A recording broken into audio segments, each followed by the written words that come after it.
Hello दोस्तों, कैसे हो आप सब। उम्मीद है सब अच्छे होंगे। ये हमारी सीरीज चली हुई है भारत की स्थिति और विस्तार से संबंधित महत्वपूर्ण क्वेश्चनों की। तो जिन्होंने पिछले सेशन नहीं देखे हैं तो प्ले लिस्ट में जाके ज़रूर देखना, क्योंकि यहाँ से आपको मैक्सिमम क्वेश्चन एग्जाम में देखने को मिल सकते हैं। ये प्रश्न वेरी वेरी इंपॉर्टेंट है। लास्ट तक सेशन में बने रहें। अगर आप फर्स्ट टाइम चैनल पर आए हैं तो चैनल को जरूर सब्सक्राइब करें। तो बिना देरी किए हम आज का सेशन शुरू करते हैं। आज के सेशन का फर्स्ट प्रश्न है, भारत की पूर्व से लेकर पश्चिम तक की लंबाई बताइएगा। तो भारत की पूर्व से पश्चिम तक की लंबाई कितनी है। चार ऑप्शन आपके सामने है और ज़्यादातर सेशनों में मैं फर्स्ट प्रश्न आपसे पूछता हूं।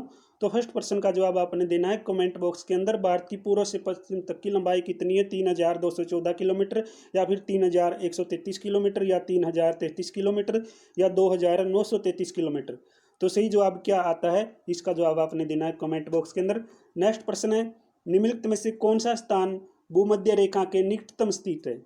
चार स्थान आपके सामने है और भूमध्य रेखा के निकटतम यानी सबसे पास में कौन सा स्थान है। इंदिरा कोल, इंदिरा पॉइंट, या रामेश्वरम, या कैप कैमोरियन। तो बताइएगा राइट आंसर इस क्वेश्चन का क्या आता है।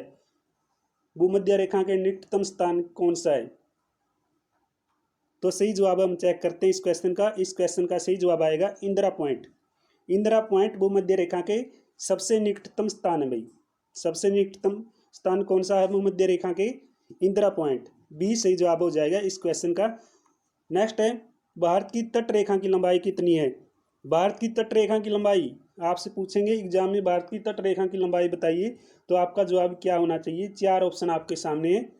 तो राइट आंसर क्या आता है, 6500 किलोमीटर है, या फिर 6175 किलोमीटर, या 6200 किलोमीटर, या फिर 6100 किलोमीटर, यानी 6100 किलोमीटर हम कह सकते हैं। बताइएगा भारत की तट रेखा की लंबाई कितनी है।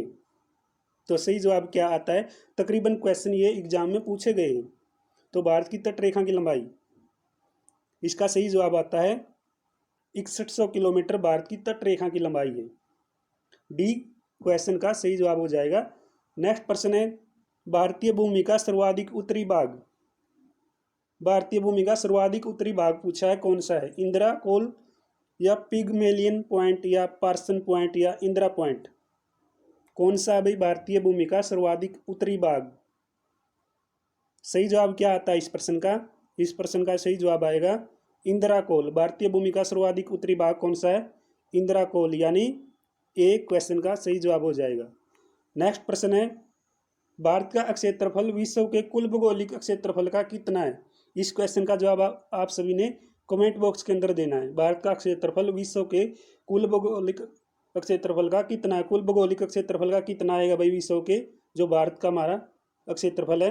3.2%, या 2.8%, या 2.4%, या फिर 2.2%।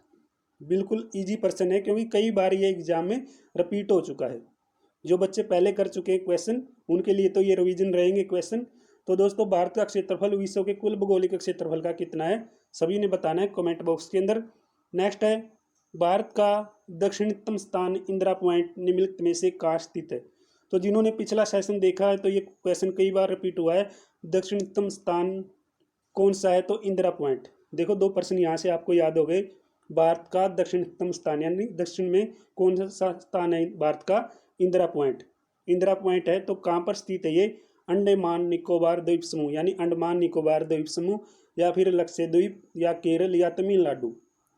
तो भारत का दक्षिणतम स्थान इंदिरा पॉइंट कहाँ पर स्थित है। तो इसका सही जवाब क्या आता है इस क्वेश्चन का। इस क्वेश्चन का सही जवाब हम चेक करते हैं। अंडमान निकोबार द्वीप समूह के अंदर भारत का जो दक्षिणतम स्थान इंदिरा पॉइंट है। वेरी वेरी इंपॉर्टेंट प्रश्न है, ए इस क्वेश्चन का सही जवाब हो जाएगा। नेक्स्ट प्रश्न हम पढ़ते हैं। नेक्स्ट प्रश्न है, भारत के कुल क्षेत्रफल का कितना प्रतिशत भाग पर्वतीय क्षेत्र के अंतर्गत आता है। तो पर्वतीय क्षेत्र कितना है, मध्य समुद्र तल से 2135 मीटर या अधिक ऊंचाई है, ठीक है ना, अधिक ऊंचाई है। पर्वतीय क्षेत्र कितना, मध्य समुद्र तल से 2135 मीटर या अधिक ऊंचाई, यह आपने याद करना है, ठीक है ना। भारत की कुल क्षेत्रफल कितना प्रतिशत भाग पर्वतीय क्षेत्र है, पूछ लेंगे पर्वतीय क्षेत्र कितना भाग है। मध्य समुद्र तल से 2135 मीटर है, ठीक है ना, या इससे अधिक भी है। ऑप्शन में आपको 2135 मिलेगा। तो भारत के कुल क्षेत्रफल का कितना प्रतिशत भाग पर्वतीय क्षेत्र के अंतर्गत आता है? 4 ऑप्शन आपके सामने है। 43% या फिर 27.7% या 18.6% या 10.7%। सही जवाब क्या आता है इस क्वेश्चन का? इस क्वेश्चन का सही जवाब बताइएगा सभी। राइट आंसर क्या आएगा? तो राइट आंसर क्या आता है इस प्रश्न का? इस प्रश्न का राइट आंसर है 10.7%। 10.7% भारत के कुल क्षेत्रफल का प्रतिशत भाग जो पर्वतीय क्षेत्र है उसके अंतर्गत आता है। वेरी वेरी इंपॉर्टेंट प्रश्न है। डी इस प्रश्न का सही जवाब हो जाएगा। नेक्स्ट क्वेश्चन आता है आपकी स्क्रीन पर। भारत की मुख्य भूमि को रामेश्वरम द्वीप से कौन अलग करता है? जो भारत की मुख्य भूमि है उसको रामेश्वरम द्वीप से कौन अलग करता है? 9 डिग्री चैनल, 10 डिग्री चैनल या फिर पवन चैनल या पाक जल संधि? कौन सा द्वीप से अलग करेगा भाई रामेश्वर द्वीप से मुख्य भूमि को? तो सही जवाब क्या आता है इस प्रश्न का? आप कमेंट बॉक्स के अंदर बताइए। भारत की मुख्य भूमि को रामेश्वरम द्वीप से कौन अलग करता है? 9 डिग्री चैनल, 10 डिग्री चैनल या फिर पवन चैनल या फिर पाक जल संधि? 4 ऑप्शन आपके सामने है। कमेंट बॉक्स के अंदर बताना है इस क्वेश्चन का आपने जवाब। नेक्स्ट प्रश्न है, संपूर्ण भारत के कितने प्रतिशत भूभाग पर पर्वत और पहाड़ियों का विस्तार पाया जाता है? जो संपूर्ण भारत है हमारा उसके कितने प्रतिशत भाग पर पर्वत और पहाड़ियों का विस्तार पाया जाता है? यानी जो संपूर्ण भारत का एरिया माने उसके कितने भाग पर पर्वत और पहाड़ियां फैली हुई है? ये सीधा सा प्रश्न पूछा है। तो कितने भाग पर हमारे पर्वत और पहाड़ियां फैली हुई हैं? 43% या 29.3% या 18.6% या 10.7%? इंपॉर्टेंट प्रश्न है भाई, आपसे पूछ लेंगे ये एग्जाम में। वेरी वेरी इंपॉर्टेंट प्रश्न। तो सही जवाब क्या आता है इस प्रश्न का? इस क्वेश्चन का सही जवाब क्या आएगा? संपूर्ण भारत के कितने प्रतिशत भूभाग पर पर्वत और पहाड़ियों का विस्तार पाया जाता है? संपूर्ण भारत यानी पूरे भारत के कितनी प्रतिशत भूभाग पर, कितना प्रतिशत भाग पर पर्वत और पहाड़ियां फैली हुई है, यानी कितना भाग पर पर्वत और पहाड़ियों का विस्तार है? इंपॉर्टेंट प्रश्न है। तो इस क्वेश्चन का सही जवाब क्या आएगा?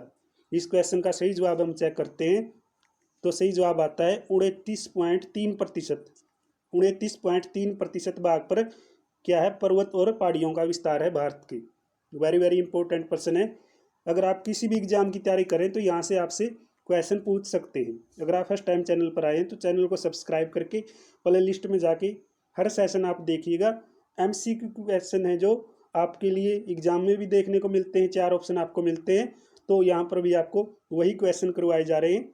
तो आदम का पुल निम्नलिखित में से किन 2 देशों के मध्य स्थित है? तो आदम का जो ब्रिज है यानी आदम का जो पुल है निम्नलिखित में से कौन से 2 देशों के बीच स्थित है? तो भारत एवं म्यांमार या फिर भारत एवं श्रीलंका या भारत एवं बांग्लादेश या भारत एवं पाकिस्तान? 4 ऑप्शन आपके सामने।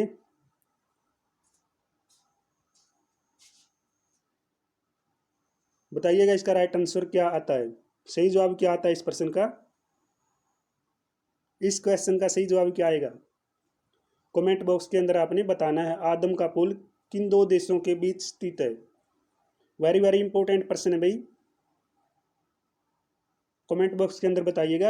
एक क्वेश्चन और मैं आपसे कमेंट बॉक्स के अंदर पूछूंगा। नेक्स्ट प्रश्न है, जो संपूर्ण भारत के कितने प्रतिशत भूभाग पर पठार का विस्तार पाया जाता है?